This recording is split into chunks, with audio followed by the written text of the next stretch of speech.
Hi there. In this video, we're going to talk about unusual features, which is the last in our sort of series of shape, center spread, unusual features, including units and context. And then we're going to put it all together in a summary. Okay, so first let's talk about unusual features.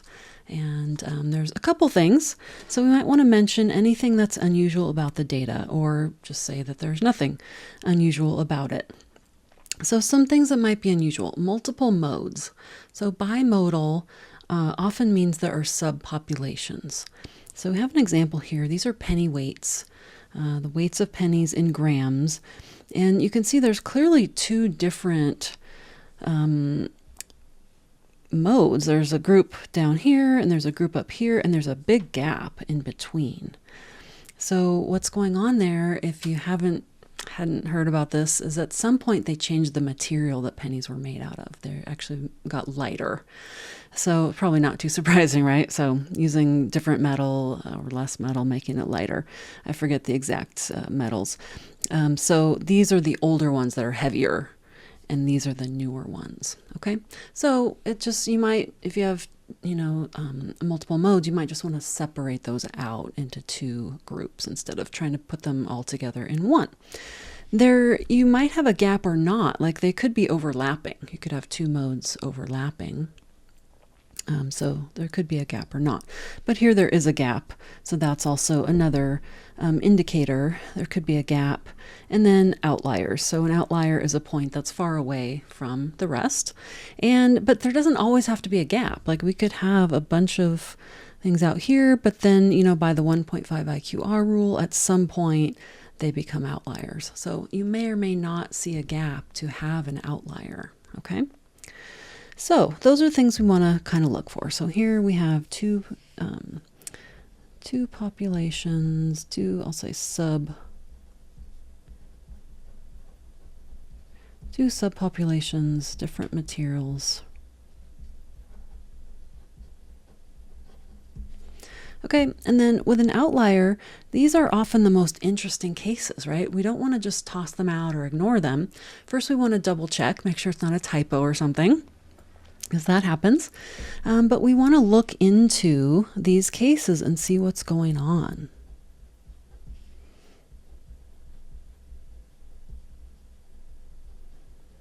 Okay, so we want to investigate further.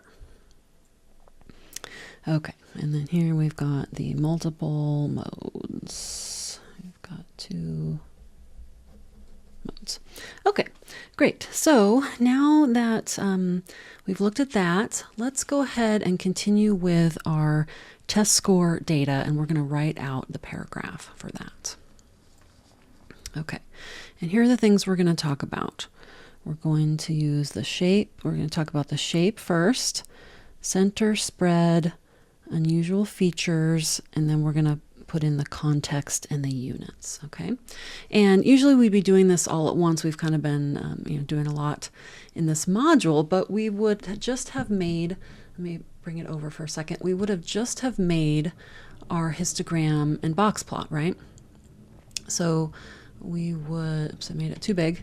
We would just have made our histogram and our box plot. So we would be looking at this, and okay, so this is skewed to the left, which we've talked about, because if I look at the center to all the way down to the outlier, that's skewed to the left. Also, the left is the longer tail. If I look at the histogram, if I imagine a curve over this histogram, the left is the longer tail.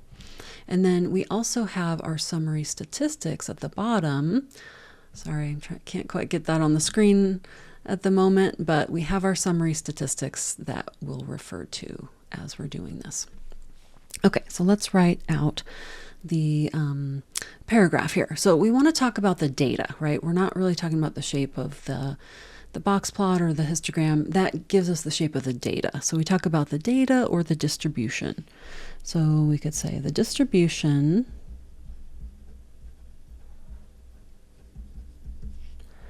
of the 15 math or stat, it's changing to stat from math, math 243 test scores is, I'm going to say unimodal because there was one mode. and skewed to the left. Let's talk about where the mode was. The highest bar, I'm looking at my other screen, is from 80 to 90. So I'm going to estimate the mode is about 85. The mode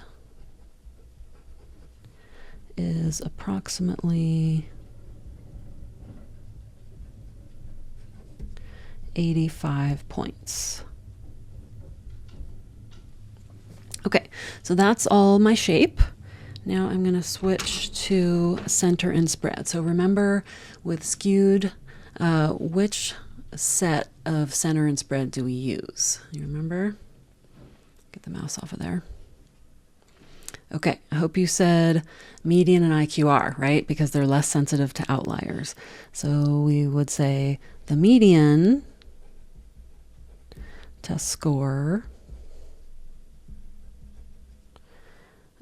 is, I'm using present tense, the median, I gotta look it up again, is 82 points.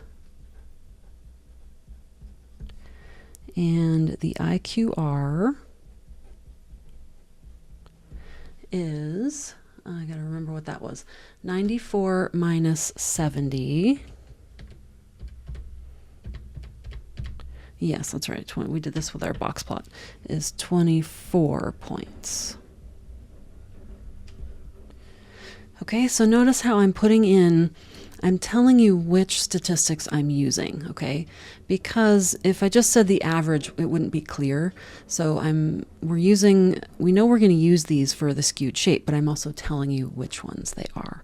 And I'm also giving you the context and the units as we go. Okay, now there was one outlier, a student who scored 31 points.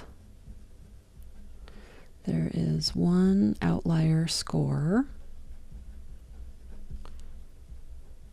If we had, you know, sometimes you have an identifier with a name, or if you're talking about states, you have the name of the state or a county, something like that. You could mention what that is. We might not want to mention the student's name in this case, but there's one outlier score of 31 points. And we would definitely want to check in with that student and see what was going on. There's probably something going on in their life. So that's why we want to notice the outliers and check in with those cases, see what's going on with those subjects. Okay, so that's our paragraph. It's not super long, but the paragraph goes with the histogram and the box plot. So if I had more space in the notes, I would have copied those in here again, but we've got them earlier in the notes. So it's kind of like a one-page summary. You've got your histogram, box plot, and your paragraph. Okay, now a couple notes at the bottom here. Remember, if the data were symmetric, then we would have used the mean and the standard deviation. We wouldn't always use the median and the IQR, okay? So just remember that. That's a little note for you there. Now, sometimes you might make your graphs and you're not sure. And you may have noticed if you change the bin width, it changes the histogram. You know, it can change it pretty drastically. So there's a little test, because remember how we talked about the relationship between the mean and the median. So double check. If you're not sure, I'm calling it a shape test. If you're not sure whether they're symmetric or skewed, then compare the mean and the median. If the mean and median are about the same, and of course this is going to be a judgment call, so more than one answer can be correct. Like you might say one distribution is symmetric, and I might say it's slightly skewed. That's okay, as long as it's close. We could make a different decision and both be right. So mean and median about the same. If they're both about the same, then it's approximately symmetric.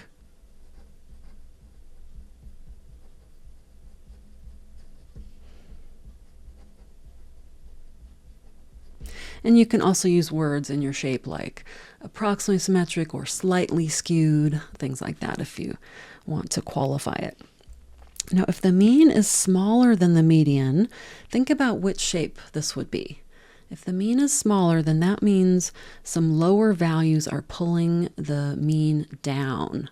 So that means the longer tail is to the left, and this is skewed to the left.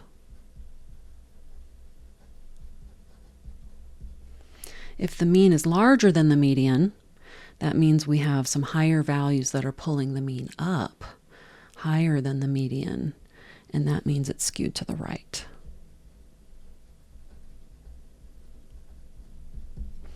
Okay, good. So I hope that gives you a good little test in case you're not sure.